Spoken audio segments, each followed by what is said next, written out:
Hey everybody, welcome back to Art a la Carte. Today's video is August's gemstone, which is Peridot, or Peridot. Anyway, there's tons of different ways that people say it's pronounced. I think the official way is Peridot, which is the way Google tells me that it's supposed to be pronounced. But I find the way that I end up saying it is the way they say it on Steven Universe. Because technically before that, I really didn't think about the gemstone Peridot. So when it came time to do this piece, I didn't have a lot of inspiration. In fact, my only inspiration was the character. And for certain, copyright reasons, couldn't do that. So for this piece, I decided to get my inspiration off the color palette, which first taking off the gemstone, which is these amazing pastel green colors.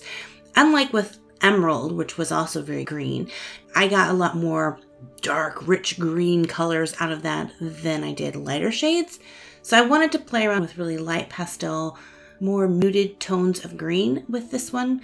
I feel this is a springtime picture more than a August end of summer picture, but I really like the concept for this. The other inspiration I got for this piece was the flowers that are the monthly flower for August, which is the poppy.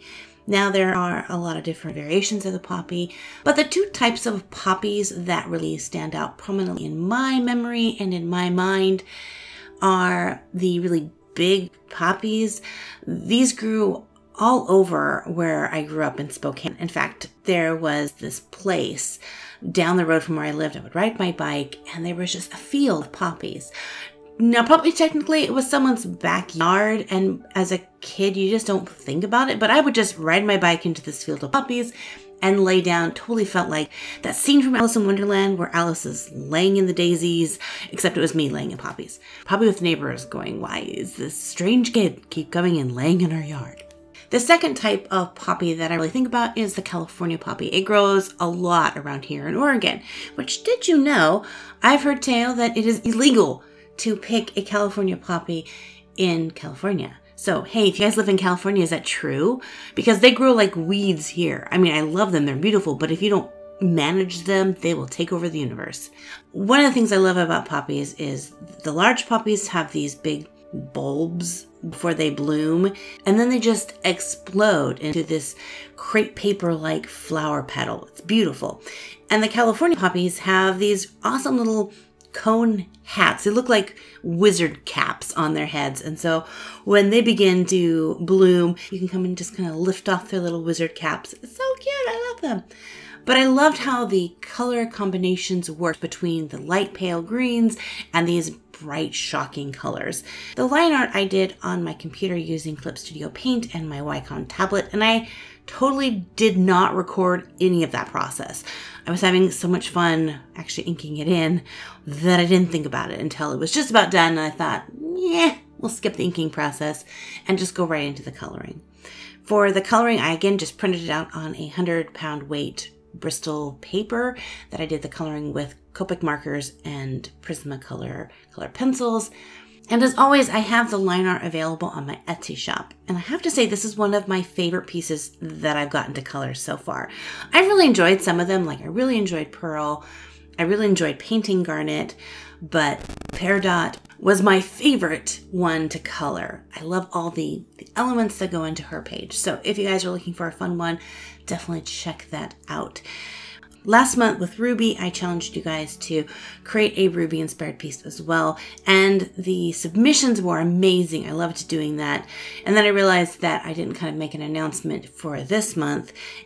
So I wasn't able to get any submissions for Peridot, but let's go ahead and do it for next month. So for September, if you want to create a piece based on the gemstone of the sapphire, which is a brilliant blue, deep, dark, almost blackish blue. And if you want to incorporate the monthly flower, you have two choices. You have the morning glory or the aster. And according to Google, these symbolize daintiness, love, and magic, which could be some fun themes. If you'd like to share your work with me, but you don't want it to be in a video, feel free to tag me in your Instagram or Twitter posts. But if you'd like to submit your artwork into next month's Gemstone and have it showcased, make sure to use the email that I'm going to be listing below to send me a copy of your picture. That way I know I have a permission to put it in my video. Anyway, coming to the end of creating Peridot, you will see that the final version is slightly different than the created version. And that's because after I finished her, I just went back and intensified some of the colors, really worked a little bit more on the poppies to get some more dimension in there, and then decided she was a little bit washed out in her face. So I decided to take the really deepest tones in the Peridot gem and darken her hair in. I love how this one turned out. It's probably my favorite. Oh, I don't know. Pearl is up there. I really enjoy how Pearl came out as well. Also, on my Etsy shop, I have 4 of the gemstones in bookmarks. So if you'd like to get the bookmarks, this is the first set of bookmarks coming out. I'm hoping at some point to have all of the gemstones offered in bookmarks. They're a little different shapes because some of my pictures are a little wider than others, but it works. So if you'd like to check out my Etsy shop, the link is in the description box below. As always, if you're brand new to my channel, make sure to hit that subscribe button so that you don't miss out on any future videos. And as always, God bless you guys. Thanks for drawing with me. Keep drawing, and we'll see you in another art video. Bye-bye.